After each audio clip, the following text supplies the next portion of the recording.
Type what है 1821 में हुई थी, 1821 में हुई थी। इसी तरीके से जो 26 साल की उम्र में एक बहुत प्रतिभाशाली पोइट कहे गए, रोमांटिक एज के और पोइट कहे गए, बहुत बहुत विलक्षणीय उन्होंने कविताएं लिखी, बड़ी बड़ी कविताएं लिखी। ठीक उसी प्रकार से रोमांटिसिज्म से इन्फ्लुएंस, बहुत तरह से प्रभावित तोरू दत्त के बारे में भी हम लिखेंगे, समझेंगे। मनीषा दहिया जी, दर्शन जी, जितने भी लोग जुड़े हुए हैं सभी को गुड मॉर्निंग, नमस्कार, राधे राधे। तो चलो शुरू करते हैं तोरू दत्त की कहानी, जीवन वृत्तांत और उनकी रचनाओं के बारे में। अगर तोरू दत्त की बात करें तो तोरू दत्त न केवल इंग्लिश भाषा में स्ट्रॉन्ग रही, बंगाली फैमिली से थी, कोलकाता में इनका जन्म हुआ था, और न केवल इंग्लिश भाषा में ये स्ट्रॉन्ग थी बल्कि फ्रेंच भाषा भी जानती थी, संस्कृत भाषा भी इनको सिखाई गई थी, और इसके अलावा फ्रांसीसी भाषा, इंग्लिश भाषा, संस्कृत भाषा और बंगाली भाषा, ये 4 भाषाओं का उनको फुल प्रूफ ज्ञान था। लेकिन जो भी उन्होंने लिखे हैं, जितनी भी चीजें लिखी हैं, वो केवल 3 भाषाओं में लिखी हैं। मतलब ज्ञान तो उनको 4 भाषाओं का था, लेकिन लिखती ये 3 भाषाओं के अंदर थी। तो चलो हम बात करते हैं तोरू दत्त के बारे में। देखिए तोरू दत्त, अगर हम तोरू दत्त के जीवन शैली की बात करें तो बहुत अलग ही तरह से रही है। बहुत ही सुसंस्कृत, कल्चर्ड, वेल एजुकेटेड फैमिली से थी और बहुत ही संपन्न परिवार से थी। ऐसा नहीं थी कि गरीब परिवार से थी। 3 भाई बहनों में सबसे छोटी और कौन थी? ये तोरू दत्त थी, सबसे छोटी। 3 भाई बहनों में। माँ बाप के बारे में भी हम जानेंगे, तो समझो पहले थोड़ा सा तोरू दत्त के बारे में बताएं। तो तोरू दत्त के लिए मैंने की लाइन, एक टैगलाइन लिख रखी है, आपको याद रखनी है। टैगलाइन क्या है? ये एक लेगेसी लेकर के आई है, किसकी? पोएट्री की। इनकी जो लेगेसी है वो पोएट्री की है, मतलब कविताएं लिखी इन्होंने, पोएट्री कलेक्शन लिखा है। सबसे पहला तो shape in the French field, in the French field, ये पोएट्री कलेक्शन लिखा इनका। इन्होंने प्रोज भी लिखे हैं, नॉवेल्स भी लिखे हैं। दैट प्रीस्ट, जिन्होंने ब्रिज बनाया है भारतीय संस्कृति का, भारतीय परंपराओं का विद वेस्टर्न लिटरेरी फॉर्म्स, मतलब पाश्चात्य साहित्यिक रूपों से। कैसे बनाया सर? है ना, कैसे बनाया समझना कि ये एक एक चीज को बहुत बढ़िया से समझना कि विरासत रही है, विरासत पे देकर के गई है यहाँ पर पोएट्री और प्रोज की। तो जमाने की पोएट्री थी, जब बहुत कम उम्र में गई तो कहने का मतलब अवार्ड्स तो मिल नहीं पाई, है ना, बस लोगों ने प्रशंसा जरूर की थी और इनको अवार्ड वगैरह नहीं मिल पाए। क्यों मिलेंगे? कहां से मिलेंगे? 21 की एज में अगर एक्सपायर हो रहा है, क्या अवार्ड मिलेंगे? कई सारे इनके कलेक्शंस तो इनके मरने के बाद ही पब्लिश हुए हैं, है ना। कई सारे जो कलेक्शंस हैं वो तो इनके मरने के बाद ही पब्लिश हुए हैं। बेचारी ये जीवित रह करके तो कराएगी भाई, अपने जद्दोजहद में करा पाई, वो करा पाई, बाकी का तो नहीं। ठीक है ना सर, इसको थोड़ा सा नीचे करना, बस ठीक है। हाँ, एसके जी, बबीता जी, बस सुनिए अच्छे से सुनना। अब चलो अपन बात करते हैं अर्ली लाइफ के बारे में बात करें, पहले तो इनके जन्म वगैरह के बारे में बात कर लेते हैं। देखिए, अगर हम तोरू दत्त के जन्म की बात करें तो इनका जो जन्म है वो 4 मार्च 1856 में हुआ था, है ना, कोलकाता में, बेल्दी परिवार में, कोलकाता या फिर जिसको कलकत्ता भी कहते थे, या कलकत्ता में। ठीक है ना, इसमें इनका जन्म हुआ था, बंगाली परिवार में हुआ था। क्रिश्चियनिटी इन्होंने अपना ली थी, इसके फादर ने, बताएंगे, देखो एक मिनट, ये बंगाली फैमिली में हुआ था। ठीक है ना, बंगाली फैमिली में हुआ था इनका जन्म। और इनकी जो डेथ हुई थी, अगर हम इनकी डेथ की बात करें तो इनकी डेथ 30 अगस्त हुई थी और ये हो गई थी 1877 में। तो अगर अपन कहें कि कितनी साल की एज में इनकी डेथ हो गई थी, वो 21 साल की एज में हो गई थी। ठीक है ना, वही कहां थी? वही कोलकाता के अंदर ही हुई थी, डेथ भी कोलकाता के अंदर हुई, जन्म भी कोलकाता के अंदर ही हुआ। ठीक है ना, कोलकाता के अंदर इनका जन्म हुआ, कोलकाता के अंदर इनकी डेथ हुई। ठीक है ना, अब ये थोड़ा सा आप समझना अच्छे से है, और आगे की चीजें और बेसिक चीजें समझा रहा हूं आपको। अब इस समय काल में इन्होंने क्रिश्चियनिटी अपनाई। 4 साल के लिए यूरोप विजिट पर भी रही, जिनमें से 3 साल तो इन्होंने इंग्लैंड में निकाले और 1 साल इन्होंने फ्रांस में निकाला, जर्मनी, इटली, इन इलाकों में विजिट करने गई, घूमने गई। तो वो पहली परिवार थी और मेरे हिसाब से सबसे पहले बंगाली भाई बहन थे। ये बंगाली जो कहते फैमिली थी, ये पहली बंगाली फैमिली थी जो समुद्र के माध्यम से बाई सी ये कहां घूमने गए थे? यूरोप घूमने गए थे। गुड मॉर्निंग, जुड़ जाएगा आप, है ना। आगे देखो, अब अगली लाइफ के बारे में बात करें तो इनका जो शुरुआती जीवन रहा है वो ऐसा रहा है साहब कि अगर इनकी बात करें, बहुत पहली बात तो 3 भाई बहन थे। पहले मम्मी पापा की बात करते हैं, पहले इनकी मम्मी और पापा की बात करते हैं। तो अगर फादर की बात करें तो इनके फादर का नाम था गोविंद चंद्र दत्त, है ना, और क्षेत्रमणि इनकी मदर का नाम था, इनकी मदर का नाम था। ये तो इनके फादर थे, ठीक है ना, और ये इनकी मदर थी। अब फादर और मदर की बात करें, मतलब लेगेसी ऐसे है, मतलब राइटर फैमिली से थे, मतलब पिताजी बहुत बड़े लिंग्विस्टिक्स थे। ठीक है ना, दत्ता फैमिली एल्बम भी लिख रहे थे, Datta family album, Datta family album, ये दत्ता फैमिली एल्बम लिख रहे थे। और इन्होंने, इसकी जो मदर थी, है ना, वो संस्कृत की प्रकांड विद्वान थी, ज्ञानी थी, संस्कृत में बहुत ज्यादा नॉलेज रखती थी। और बचपन में इन तीनों भाई बहनों को कहानियां सुनाया करती थी, सीता की, लक्ष्मण की, या फिर राम की, या फिर सावित्री की, ऐसे संस्कृत कहानियां बहुत ज्यादा सुनाया करती थी। तो उनका प्रभाव यहाँ पर देखने को मिला। इन्होंने एक रचना थी the blood of Jesus, the blood of Jesus. इस रचना को इन्होंने इंग्लिश से बंगाली में ट्रांसलेट किया था, English to Bengali, translator Bengali है ना, इसमें ट्रांसलेट किया था। अब अगर आपसे कोई पूछे कि भाई तोरू दत्त क्या थी, तो तोरू दत्त के बारे में पूछे तो तोरू दत्त की 3 आपको विशेषताएं याद रखनी है कि तोरू दत्त 3 फीचर्स रखती थी, 3 कैरेक्टरिस्टिक्स रखती थी। एक तो ये नॉवेलिस्ट भी रही है, क्योंकि इन्होंने नॉवेल्स लिखे हैं।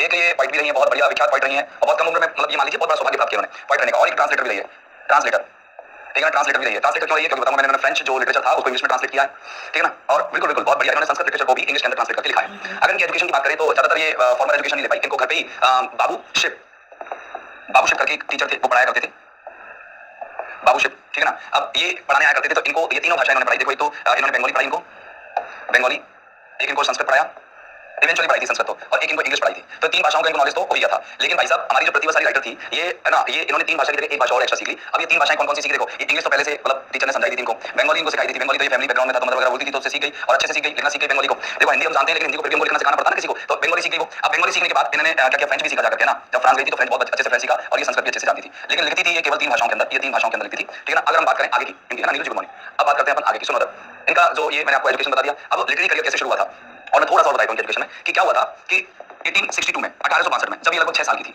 जब तोरू दत्त 6 ईयर ओल्ड थी, तो इसके फादर ने क्रिश्चियनिटी को अपना लिया, क्रिश्चियनिटी को अपना लिया था। अब क्रिश्चियनिटी अपना ली तो क्या हुआ साहब? क्रिश्चियन धर्म अपना लिया। अब क्रिश्चियन धर्म अपनाने के बाद थोड़ी सी प्रॉब्लम्स होने लग गई, और कैसे होने लग गई कि उसके जो भाई थे, मतलब ये 3 भाई बहन थे, और तीनों भाई बहन कौन कौन थे आपको पता है? तीनों भाई बहन के नाम पता है? हाँ, अब्जू, एक का नाम था अब्जू, बड़ा भाई था अब्जू, ठीक है ना, अब्जू, जिसकी 14 वर्ष की उम्र में डेथ हो गई, पूरा परिवार हिल गया इस डेथ से। इसके बाद अरु, इनकी बड़ी बहन थी, और अरु की मौत 20 साल की उम्र में हो गई 1874 के अंदर। जिंदगी के कुछ पल ऐसे होते हैं जो जिंदगी बदल देते हैं, और आज रिया के लिए ये वही पल है। मौत 20 साल की उम्र में हो गई 1874 के अंदर। और फिर जी तोरू तोरू की डेथ हुई 21 साल की एज में हो गई। ये तीनों भाई बहन थे। अब अरु अरु और तोरू ये दोनों फॉरेन भी गए थे, विदेश भी गए थे। अरु ने कई सारी रचनाएं तोरू के साथ लिखी है, लिखकर के दोनों मतलब लिखती थी। यहाँ तक इनका जो कजिन था रोमेश करके, ठीक है ना, वो भी क्या करता था, वो रोमेश दत्त ऐसे करके वो भी जो लिखता था, काफी अच्छी रचना लिखता था, वो मिलिट्री में भी था, ब्रिटिश मिलिट्री में भी था। तो ये इनकी फैमिली के बारे में थोड़ा थोड़ा आपको जानकारी लेनी है, ठीक है ना। अब अगर हम बात करें लिटरेरी करियर कैसे शुरू हुआ, लिटरेरी करियर पहले से लिखती थी 13 वर्ष की उम्र में, 13 ईयर ओल्ड थी। जब 13 ईयर ओल्ड थी यानी कि लगभग 13 ईयर ओल्ड ये कब होंगी, लगभग 1869 में इनको यूरोप ले जाया गया। अब ये पहले लोग थे, यूरोप बंगाली फैमिली थी, पहले यूरोप गई थी और यूरोप ले जाएगा। तो यूरोप में भाई साहब इन्होंने कितने साल स्पेंड किए थे, 4 इयर्स स्पेंड किए थे। अब 4 इयर्स में इन्होंने 1 साल तो फ्रांस में स्पेंड किया और बाकी के 3 साल इन्होंने कितने 3 इयर्स जो है वो इन्होंने इंग्लैंड में स्पेंड किए थे। अब दोनों बहनों को मौका भी मिला, तोरू और अरु को, कि इन्होंने यूनिवर्सिटी ऑफ कैम्ब्रिज यूनिवर्सिटी में इन्होंने फॉर विमेन पर लेक्चर भी दिया था। कैम्ब्रिज यूनिवर्सिटी में देखो कितना प्रतिभाशाली राइटर्स थे या फिर प्रतिभाशाली बच्चियां थी। कैम्ब्रिज यूनिवर्सिटी में इनको ऑडिटरी के लिए बुलाया गया था, ठीक है ना, बिल्कुल बहुत बढ़िया। कैम्ब्रिज यूनिवर्सिटी में इन्होंने अपने लेक्चर या अपनी स्पीच भी दिए थे। पूजा जी स्वागत है आपको, गुड मॉर्निंग। कभी आ रहे हो, कभी जा रहे हो, आज मूड नहीं है हमारा पढ़ने का। देखो इधर यहाँ पर कि लिटरेरी करियर की बात करें तो इनकी शुरुआत जो थी वो इन्होंने तीनों भाषाओं में लिखा, ये मैंने आपको बताई दिया, ठीक है ना। ये ब्लेंड करती थी, ये ब्लेंड कैसे करती थी, मेरी बात समझना बच्चे से। ये ब्लेंड करती थी जो इंडियन ट्रेडिशन है, भारतीय परंपराएं हैं, इंडियन क्लासिकल जो लिटरेचर है या इंडियन क्लासिक्स कह दो, इंडियन क्लासिक्स को ये मर्ज करती थी, मिक्स करती थी यूरोपियन रोमांटिसिज्म के साथ, यूरोपियन रोमांटिसिज्म के साथ, ठीक है ना। रोमांटिसिज्म सबसे ज्यादा जो इन्फ्लुएंस थी वो ये अपने जॉन मिल्टन जो साहब थे, जॉन मिल्टन के पैराडाइज लॉस्ट से बहुत ज्यादा प्रभावित थी, ठीक है ना। ऐसा नहीं है कि इस पर केवल जॉन मिल्टन का प्रभाव था, अरे ये तो बहुत ज्यादा इन्फ्लुएंस थी, रोमांटिक पार्ट से बहुत ज्यादा इन्फ्लुएंस थी। लिटरेरी करियर की अपने बात कर लिए। अब इसकी राइटिंग स्टाइल की बात करते हैं कि किस शैली में लिखा करती थी, राइटिंग स्टाइल क्या थी। तो देखो पहली बात तो ये फ्यूजन किया करती थी, किसका फ्यूजन यानी मिश्रण मिलाती थी, मिलाना किसको मिलाती थी, भारतीय और पाश्चात्य तत्वों को मिलाया करती थी। कैसे भारतीय और पाश्चात्य तत्वों को कैसे मिलाई, देखो ये क्या करती थी कि जो इंडियन मिथोलॉजीज हैं, इंडियन मिथोलॉजीज और लीजेंड्स और ट्रेडिशंस, लीजेंड्स और ट्रेडिशन को, परंपराओं को, इनकी जो परंपराएं हैं उनको किससे मिलाती थी, वो मिक्स कर देती थी विद किसके साथ, यूरोपियन, EUROPEAN, यूरोपियन या फिर वेस्टर्न कह सकते हैं आप इसे, वेस्टर्न लिटरेरी फॉर्म के साथ। सर वेस्टर्न लिटरेरी फॉर्म के साथ कैसे, जैसे अब कोई भी भारतीय कोई मतलब कथा लिखेगी, कोई माइथोलॉजी लिखेगी या फिर कोई भी भारतीय परंपरा के बारे में लिखती है तो कभी काव्य पाठ में काव्य रूप लिखती है। कैसे उनको ज्यादातर या तो सोनेट फॉर्म में लिखेगी या फिर और फॉर्म में लिखेगी, यूरोपियन फॉर्म है और सोनेट है और है, ये यूरोपियन फॉर्म है, ठीक है, बिल्कुल रिदमिकल में लिखती थी उनको। ऐसा नहीं है मतलब ऐसे नहीं है कि ऐसे रुखापन फ्री वर्स में लिखती है और इंडियन पोएट्स लिखते थे, ठीक है, ऐसे फ्री वर्स में लिखती थी, बिल्कुल मिक्स करके मर्ज करके सारी चीजों को यूरोपियन टिंज के साथ लिखती थी, यूरोपियन फ्लो के साथ लिखती थी, यूरोपियन टोन में लिखती थी, ठीक है ना। भारतीय चीजों को यूरोपियन टोन में लिखने का जो तरीका है, अंदाज है, वो किसका है, तोरू दत्त का है। लैंग्वेज और इमेजरी की बात करें, बिल्कुल क्लियर कट लैंग्वेज लिखती थी, क्लियर लूसिड लैंग्वेज लिखती थी, साफ सुथरी, क्लियर एंड लूसिड, ज्यादा ऑर्नामेंटेड नहीं होती थी या ओवरली ऑर्नामेंटेड नहीं होती थी, ओवरली ऑर्नामेंटेड नहीं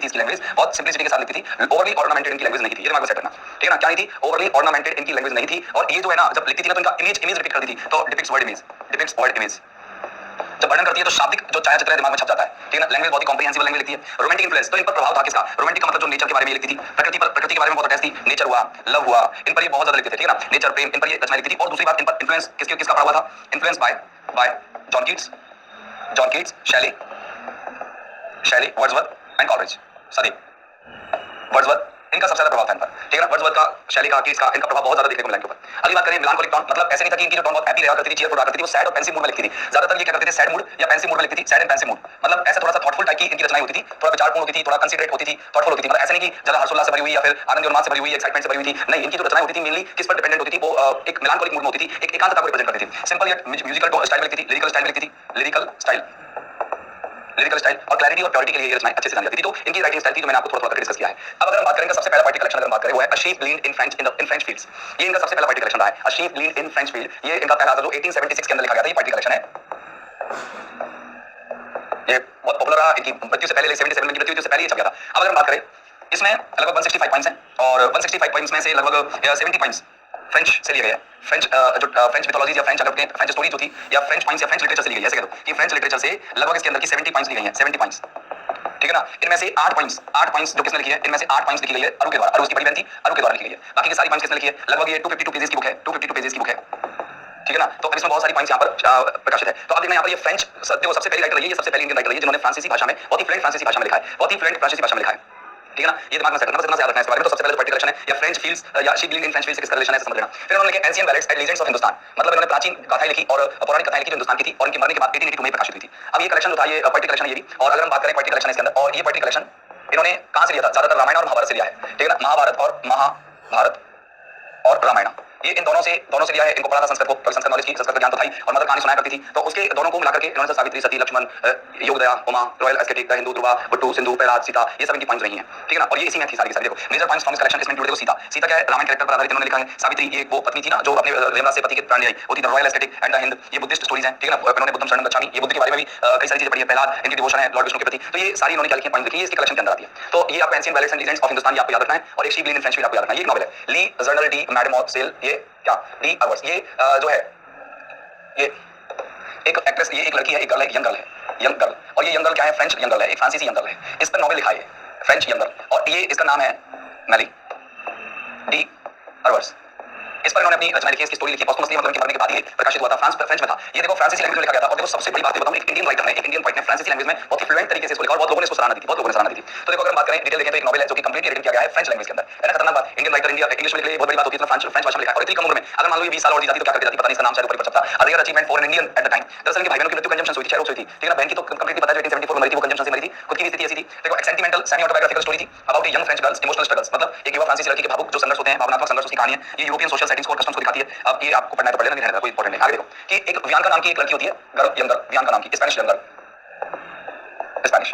अच्छा वो वाला जो था कौन सा जो अभी पढ़ा था, ली जर्नल वाला, तो ली जर्नल डे, ये ली जर्नल डे तो फ्रेंच भाषा में लिखा गया था। और ये वाला जो है ये भी, ये क्या अनफिनिश्ड रह गया, ये तो फिनिश्ड हो गया था, ये तो पूरा हो गया था, कंप्लीट है, ये कंप्लीट नॉवेल है ना। और ये वाला जो नॉवेल था कौन सा, ये बियांका वाला, ये बियांका जो है वो इनकम्प्लीट है, वो अधूरा रह गया, अनफिनिश्ड है ये, ठीक है ना। अब इसका जो मेन कैरेक्टर है बियांका है, एक यंग स्पेनिश यंग गर्ल है, नॉवेल और ब्यूटीफुल है। और इसकी स्टोरी जो है वो रिवॉल्व करती है around Bianca's emotional and social struggles के बीच में। She faces romantic challenges, questions of honour, loyalty and family expectations, ठीक है ना। ये मतलब नॉर्मल है, महिलाएं तो महिलाओं के बारे में लिखेंगी, ये तो स्वाभाविक सी बात है, ठीक है ना। अब अपन ये बात करें कि इन्होंने अपने दो नॉवेल पढ़े, ठीक है ना। एक तो ली जर्नल पढ़ा, एक अपने ये बियांका पढ़ा। तो बियांका और ये तो इनके नॉवेल्स थे, पोएट्री कलेक्शन थे। एक तो पोएट्री कलेक्शन था sheep link in the French field, और एक ये था इनका ancient ballets and legends of Hindustan. इनके ये मतलब पोएट्री कलेक्शन और दो आपके नॉवेल्स आपको अच्छे से याद रखने हैं। बाकी इनकी पोइम्स की अगर हम बात करें तो पोइम्स में आपको याद रखनी है, एक तो कैसोलिन अटली, ये इनकी बचपन की यादों को, नेचर को दिखाता है, ये नेचर से जुड़ी हुई पोइम है। और इनकी जो नेचर एंड नॉस्टैल्जिया है भाई, ये बचपन में अपने बहन भाइयों के साथ उस पेड़ के नीचे खेला करती थी। तो वो कहती है कि पेड़ हमारी फैमिली की यादों को, अतीत की यादों को समेटे हुए है। फिर इन्होंने धार्मिक कविताएं भी लिखी, जैसे सीता है, लक्ष्मण है, सावित्री है, द लोटस है ना। ओके, इसके अलावा जैसे सावित्री है, ये इनकी फेमस पोइम्स है जो मैं आपको बता रहा हूँ, ठीक है ना। सीता हो गई, सावित्री हो गई, ठीक है ना। एक है बुट्टू, अच्छा इसके अलावा एक सिंधु, ठीक है ना। ऐसी इनकी कई सारी फेमस पोइम्स रही हैं। अपन को खास जो ज्यादा याद रखना, थोड़ा सा अपन को कैसोलिन अटली के बारे में याद रखना है। और कैसोलिन अटली से रिलेटेड कौन है? द लोटस, पूजा जी, बबीता जी, बिल्कुल सही है। जो भी लिखा है, पहला भी लिखी है, पोइम अच्छी है। देखो ध्रुवा भी लिखा है, ध्रुवा और प्रहलाद। अगर आपसे कोई पूछे कि सर ये कैसोलिन अटली किसमें पब्लिश हुई, तो वो बैलेट्स वाली जो पोइम है, ठीक है ना, लीजेंड्स ऑफ हिंदुस्तान, उसके अंदर ये उसके अंदर कलेक्शन नहीं है, ठीक है ना। ये बाकी जो सारी जो कलेक्शन जैसे सीता, लक्ष्मण, द लोटस, सावित्री वगैरह उसी के अंदर। कैसोलिन अटली जो है उनका जो कलेक्शन है वो इनका जो फ्रेंच कलेक्शन था, ये फ्रेंच कलेक्शन नहीं, इसी का है। तो ये इसी में लिखा गया एंशिएंट बैलेट्स में ना, लीजेंड्स ऑफ हिंदुस्तान, इसके अंदर लिखा गया कैसोलिन अटली हमारा, क्योंकि उसको एंशिएंट चीजों से भी जोड़ती है, सही है, इसी के अंदर लिखा गया। तो चलो हम आगे की फ्रेंच फ्रांस 1870, फ्रांस में वो एक साल के लिए रही थी दर्शन, जरूरत नहीं पड़ेगी अपन को इतनी सारी चीजें पढ़ने की। पूर्व दत्त के बारे में अगर कुछ आने वाला है ना, तो पूर्व दत्त के बारे में इनकी रचनाओं से संबंधित इनका नाम आने वाला है कि भाई उरॉट या फिर ऐसे आ जाए कि ये इनकी रचनाओं के नाम आएंगे, बस और कुछ नहीं आएगा। पॉइंट्स का भी याद रख सकते हैं, पॉइंट्स के नाम आ सकते हैं, बाकी और कुछ इसमें खास आने वाला नहीं है। पूर्व दत्त नहीं है, देखो एक तो मुल्क राजानंद है, राजा राव है, फिर ये अपने रविन्द्रनाथ टैगोर है, फिर ये अमिताभ घोष से ज्यादा संबंधित, अमिताभ घोष से भी नहीं आएगा, फिर सरोजिनी नायडू है। ये इन राइटर से ज्यादा क्वेश्चन आते हैं, मेनली इनसे क्वेश्चन आते हैं ना। बाकी अपने ये एक छोटे छोटे राइटर्स हैं, इनको हम थोड़ा सा पढ़ते हुए चलते हैं, फिर आगे करेंगे अगली राइटर की हम बात कल, ठीक है ना। आज की क्लास में इतना सी छोटी सी क्लास थी, 25-30 मिनट की, और पूर्व दत्त के बारे में आज का हमने मैटर कंप्लीट कर लिया है। ट्री ऑफ लाइफ नियर, आपको काफी सारी पॉइंट्स याद है, तो ये आप करना बिल्कुल।